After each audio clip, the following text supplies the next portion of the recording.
अभी कल ही देश के यशस्वी प्रधानमंत्री नरेंद्र मोदी जी ने इसके भी सुधार की एक घोषणा की है। आदरणीय प्रधानमंत्री जी ने कहा कि कांग्रेस ने हमेशा जो काम किए हैं उस काम को अपना केंद्र बिंदु वोट बैंक रखा है। ये स्पष्ट दिखाई दे रहा है। कल आदरणीय प्रधानमंत्री जी ने घोषणा की कैबिनेट के अंदर की कि हम जनगणना कराएंगे। ये जो गलती कांग्रेस ने की है उसका भी सुधार नरेंद्र मोदी जी करेंगे। सुधार में लगे हुए हैं, कांग्रेस की गलतियां हैं। और भाइयों, गलतियां नहीं करती अपने वोट बैंक के लिए पता नहीं क्या हाल करते हैं। 84 के अंदर क्या हाल करे। 84 के जब दंगे हुए अपने वोट बैंक के लिए ही काम किया कांग्रेस ने। और ये कहे कि अहंकार में थी कांग्रेस, बड़े अहंकार में थी, जो कहा हमें इनकी वोट की जरूरत नहीं है। भाई यहां तो एक एक वोट की जरूरत है।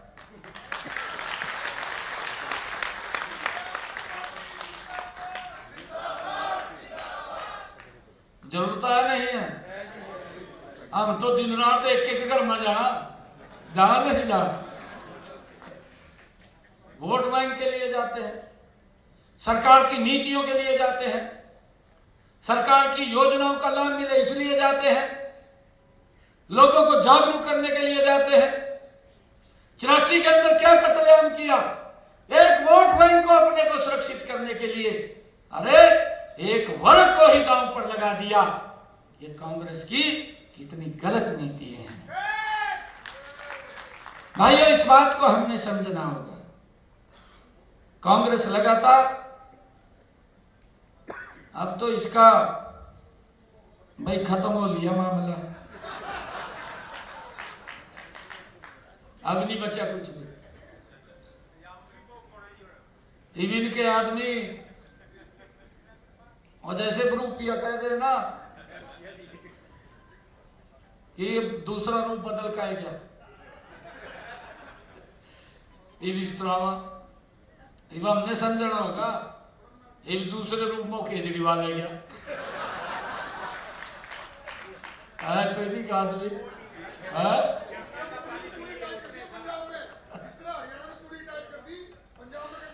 हो जाएगी। आप लोगों ने करनी है ना, आप लोगों ने करनी है। और ये कांग्रेस जो इंडी गठबंधन है, मैं देख रहा था, मैं आपको बताना चाहता हूं, राहुल गांधी ने जो ही कल कैबिनेट की बैठक हुई प्रेस के सामने आके बैठ गया, कहा जी ये तो हमने कहा था अभी जाति जनगणना करावांगे, हमने कहा गया था। हमारे मीडिया के साथी खड़े हैं जहां, मैं कुछ बात बोलना चाह रहा हूं। अगर राहुल गांधी इसको सुने, राहुल गांधी को सुननी चाहिए जो वो कल चौड़ा होकर प्रेस के सामने बैठ गया, कहा जी हमने कहा था। राहुल गांधी को शायद याद होगा 2010 में तत्कालीन प्रधानमंत्री दिवंगत डॉक्टर मनमोहन सिंह ने लोकसभा में आश्वासन दिया था कि जाति जनगणना पर कैबिनेट में विचार किया जाएगा। यह डॉक्टर मनमोहन सिंह का बयान था लोकसभा के फ्लोर ऑफ द हाउस। अगर राहुल गांधी को मालूम हो तो वो वहां की निकलवा करके रिपोर्ट आप उसको देख सकते हैं। तत्पश्चात एक मंत्रिमंडल समूह का भी गठन किया गया था कि इस जाति जनगणना के लिए एक मंत्रिमंडल समूह का भी गठन किया गया था, जिसमें अधिकांश राजनीतिक दलों ने जाति आधारित जनगणना की अपनी स्तुति दी थी। उन्होंने उसका सपोर्ट किया था, ये करनी चाहिए, भी कर दो। इस समूह में शामिल केंद्रीय गृह मंत्री उस समय के, शायद राहुल गांधी को नहीं याद होगा, क्योंकि मैंने कहा है कि इन्होंने सिस्टम को खराब करके रखा। अपनी बात तो याद नहीं रहती इनके, ये तो खाली झूठ बोलने का काम करते हैं। उस समय के गृह मंत्री कांग्रेस सरकार के पी चिदम्बरम ने 2011 की जनगणना में जाति को शामिल करने का विरोध किया था। ये जो बात कह रहे हैं कि हमने इस बात का समर्थन किया था, परंतु किस प्रकार की जनगणना की गई मैंने आप लोगों के सामने बताया है कि इस प्रकार की जनगणना इनके समय के अंदर हुई थी, जिसके अंदर जातियों में जो गोत है, गोत को भी जातियों में लिखा गया था। और उसने इसका विरोध किया और कहा, ये पी चिदम्बरम के बयान है जो मैं आपको बता रहा हूं। उन्होंने कहा कि जातियों की गिनती जनगणना में नहीं बल्कि अलग से कराई जाएगी। कर दिया, कहां कराई गई? अरे ये कह रहे, कहा राहुल भी कहता फिर लिया, एकदम बैठ गया प्रेस के अंदर जाएगा चौड़ो का। कहा जी हमने कहा था, कहा भाई तुमने कहा था, तुमने कराई क्यों नहीं है? 55 साल हो गए, इसके परदादे ने क्या किया है, इसकी दादी ने क्या किया है, इसके पिताजी रहे हैं, और ये भी तो उसके अंदर रहा है, रिमोट से चला करा था सरकार, तब क्यों नहीं ध्यान आया इसके?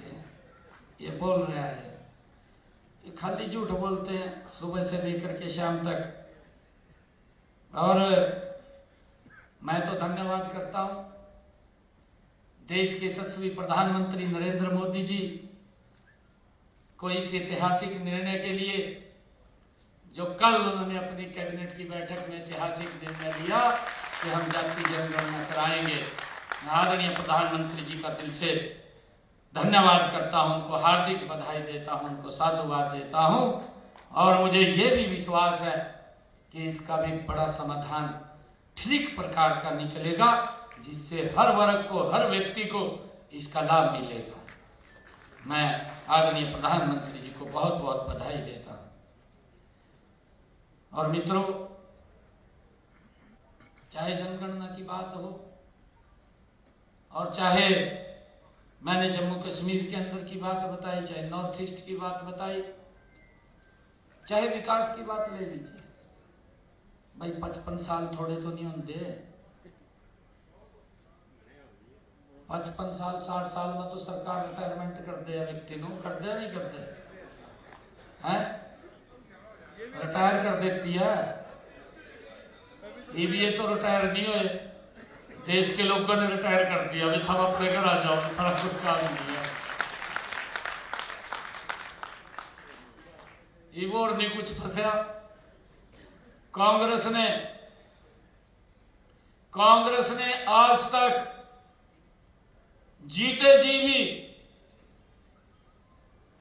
जब भारत रत्न बाबा भीमराव अंबेडकर जी जिंदा थे, जो इस संविधान समझौता कमेटी के अध्यक्ष थे, जिन्होंने इस पवित्र संविधान को लिखा, उस कमेटी के माननीय अध्यक्ष थे और वो जिंदा थे।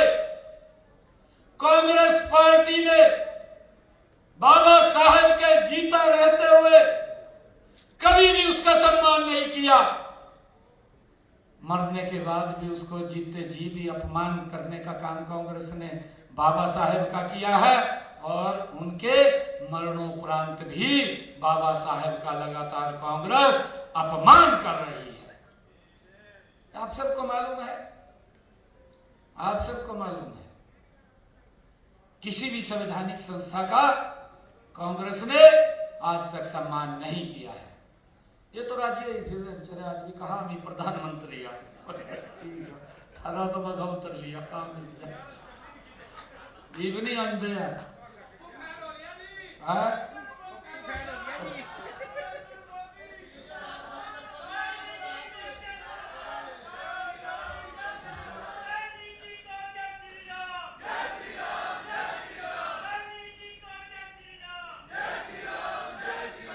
भाई मैं आपको बता रहा हूं कितना बड़ा झूठ बोल लिया कांग्रेस ने। इनको और नहीं कुछ फंसा। इन्होंने आज तक जो मैं आपको बताया है, इन्होंने माननीय महामहिम राष्ट्रपति महोदय का सम्मान कांग्रेस ने नहीं किया। किस प्रकार के आपत्तिजनक शब्द उसके प्रति, संवैधानिक पीठ के प्रति बोलने का काम किया। यह महामहिम राष्ट्रपति का अपमान नहीं है, यह देश के 140 करोड़ लोगों का अपमान है। इस संवैधानिक संस्था का अपमान है जो कांग्रेस ने किया है। कांग्रेस ने महामहिम उपराष्ट्रपति महोदय, वो संवैधानिक पद है, उसका अपमान किया है। कांग्रेस और इंडी गठबंधन ने, इसके साथ और भी लगे हुए हैं, दिल्ली है, कोई कुछ है, और भी लगे हुए इनकी लोग एक भाषा बोलते रहते हैं। ऐसे ऐसे लोग मैं आपको बताना चाह रहा हूं, जो व्यक्ति मंच के ऊपर खड़ा होकर के बोलता था, आप विचार करिए, विचार करने की बातें हैं ना, ये बताने की भी है लोगों को बातें। जो व्यक्ति मंच के ऊपर खड़ा होकर के पब्लिक के बीच में ये बात बोलता है कि सोनिया गांधी भ्रष्टाचार में लिप्त है और अगर इसकी ईडी से जांच कराई जाए, ये मोदी जी जांच नहीं करा रहे हैं तो ये तिहाड़ जेल में चली जाएगी। कहा नहीं कहा? ये तो उन्हीं के शब्द, मेरे तो शब्द नहीं है।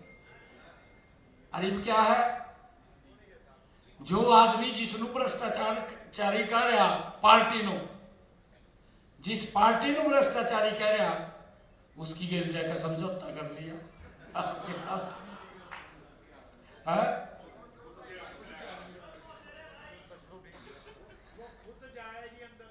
जय भी आया, नहीं मैं बता रहा, कांग्रेस गेल समझौता करका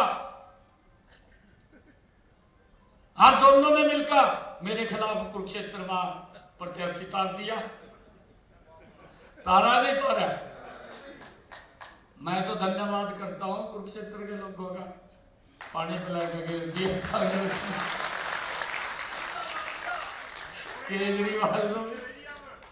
केजरीवाल ने भी और कांग्रेस ने भी, जो एक दूसरे को गाली थे। बता भाई, दोनों मिल रहे, क्यों मिल रहे भाई? तेरे ऊपर कौन सा दबाव है? कोई दबाव है इनके ऊपर, पर दबाव तो इस बात का है भाई मोदी बैठे है जा ऊपर और वो नहीं खान देता। इन्होंने ने खाए तो लिया, पेट में भी पह लिया, मोदी कह रहा बाहर काट।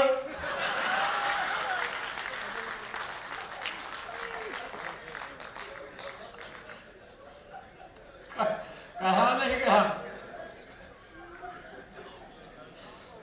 जेल में चला गया, आपके सामने है, गया नहीं गया। भाइयों, अब आदरणीय प्रधानमंत्री जी ने जो डॉक्टर साहब का कांग्रेस ने अपमान किया, इंडी गठबंधन ने अपमान किया, आदरणीय नरेंद्र मोदी जी ने भारत रत्न बाबा साहेब भीमराव अंबेडकर जी के 5 सालों को, जहां वो रह करके शिक्षा दीक्षा या जहां उनका अंतिम सांस उन्होंने लिया, हर शान को एक तीर्थ के रूप में विकसित करने का काम नरेंद्र मोदी जी ने किया है। उसको सम्मान देने का काम नरेंद्र मोदी जी ने किया है। और संविधान के 75 साल पूरे हुए। आदरणीय प्रधानमंत्री जी ने कहा कि हमने संविधान गौरव दिवस के रूप में हम इस वर्ष को मनाएंगे। भाइयों, आदरणीय प्रधानमंत्री जी ने हर व्यक्ति का, देश के 140 करोड़ लोगों का सम्मान बढ़ाने का काम पिछले 10 वर्षों में किया है। और उसमें कांग्रेस वाले भी हैं, उनका भी तो सम्मान बढ़ा है। ये बात के सामने है। कांग्रेस का प्रधानमंत्री चला गया बाहर, जेब पकड़ ली उसकी, कहा कुछ लेकर तो दिया। आपको मालूम है, मैं झूठ नहीं बोल रहा, कभी मालूम है ना, मैं झूठ नहीं बोल रहा, जेबा कर ली थी। अरे स्थिति क्या है, ये कांग्रेस का भी तो सम्मान है, इसमें का नहीं। ये अगर कोई भी जाए, कोई भी अगर किसी देश में जाए, ये बात कहते हैं जन्यू पता लग जाए भारत से आया, न्यू नहीं कहते अभी भारत से आया, न्यू कहा मोदी का आदमी आया।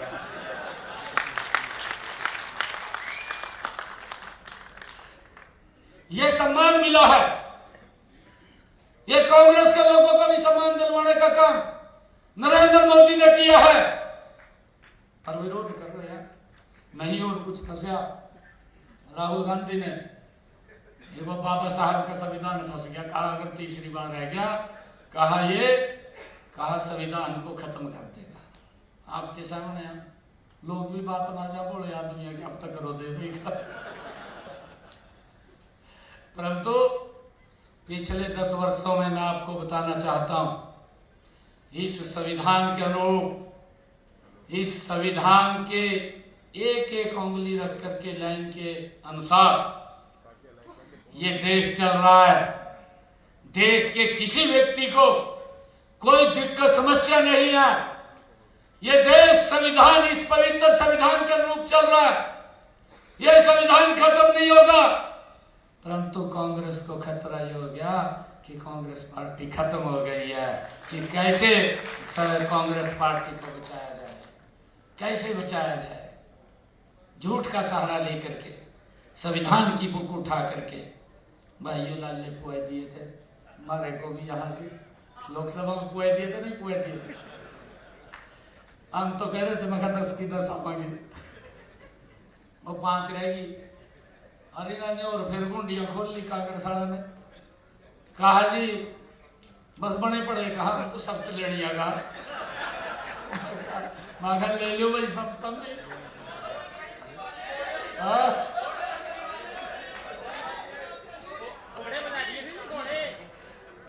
घोड़े भी आए थे।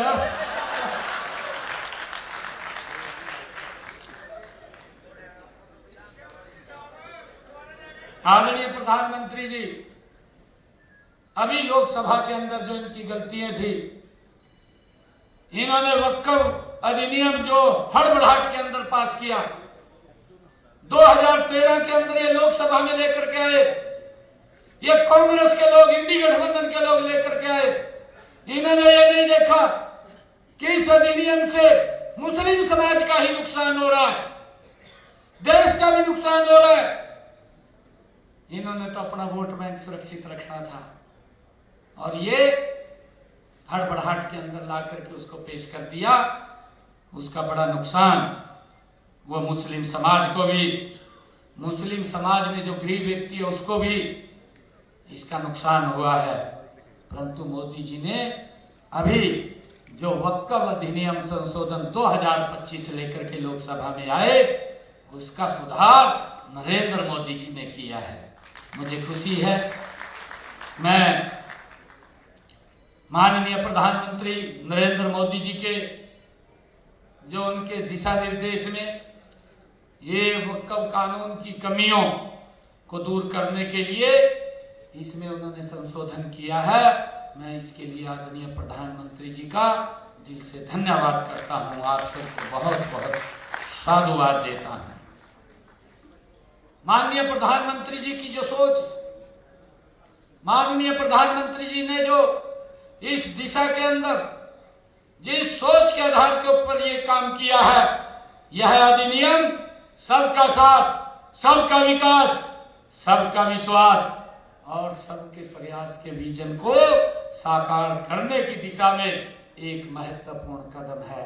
आदरणीय मोदी जी ने जो ये काम किया है, मैं माननीय प्रधानमंत्री जी के इन प्रयासों का, यह अब कानून जो हमारे गरीब मुस्लिम समाज के लोग हैं, जो असहाय व्यक्ति हैं, ऐसे लोगों के लिए ये कानून राहत प्रदान करेगा। इससे बने हुए नियमों से वक्फ प्रबंधन में पारदर्शिता बढ़ेगी और संपत्ति के मनमाने अधिग्रहण के ऊपर भी रोक लगेगी। पहले ये 2014 से पहले जो वक्फ बोर्ड था, जिसके ऊपर हमारे चेयरमैन साहब ने भी, रईस शाह जी ने हमारे इसके ऊपर बात रखी है कि यह वक्फ बोर्ड, ताकतवर लोग इसको एक हथियार के रूप में इस्तेमाल करते थे। अब जो सुधार हुए हैं, जो माननीय प्रधानमंत्री जी ने इसमें सुधार किए हैं, कांग्रेस की गलतियों का सुधार किया है और जनहित के कामों को बढ़ावा देने की दिशा में एक ठोस कदम आदरणीय प्रधानमंत्री जी ने उठाया है और जो इसके माध्यम से भ्रष्टाचार और अनियमितताओं को समाप्त कर दिया है।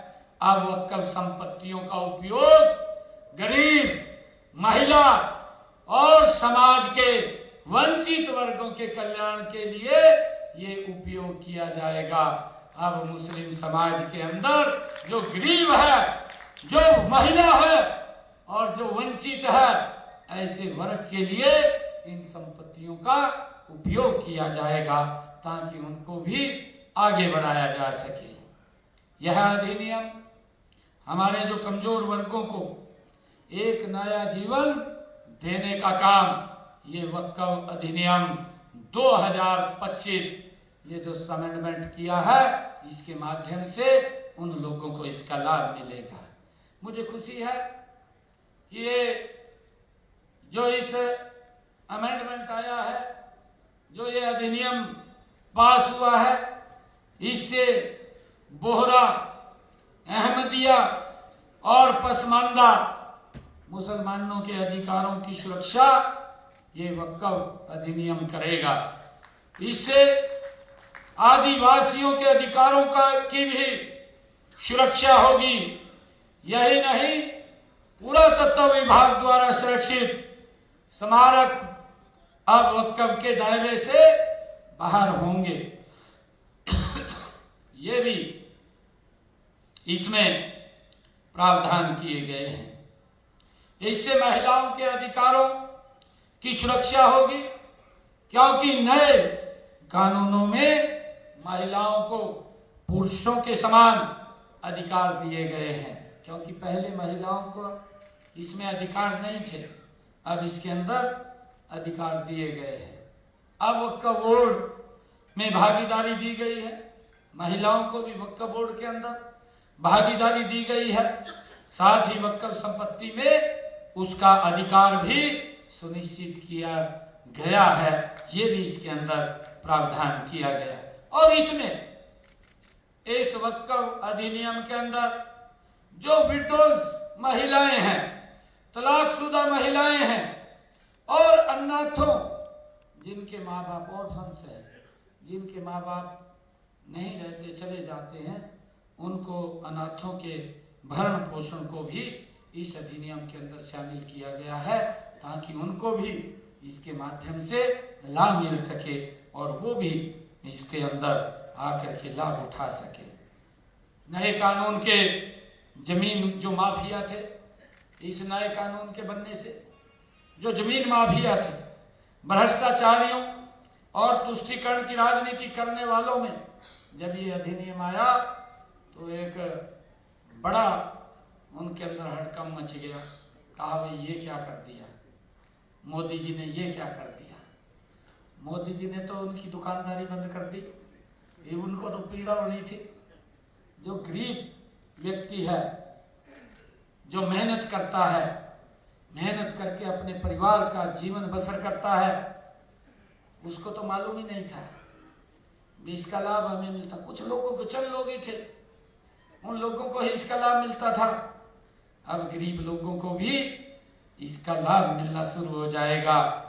वक्फ बोर्ड की बड़ी संपत्तियों का लाभ कांग्रेस के समय में भ्रष्ट लोगों के बीच में बंट जाता था, बांट लेते थे बैठ करके, गरीब व्यक्ति तक नहीं पहुंचता था।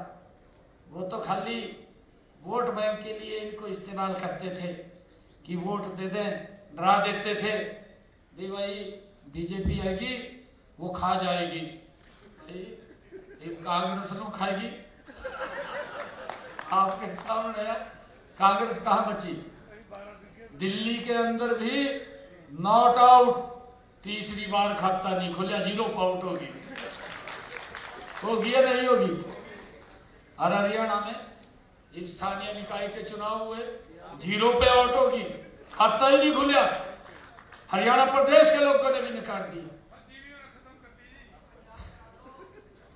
तो कहां पे कांग्रेस पार्टी है?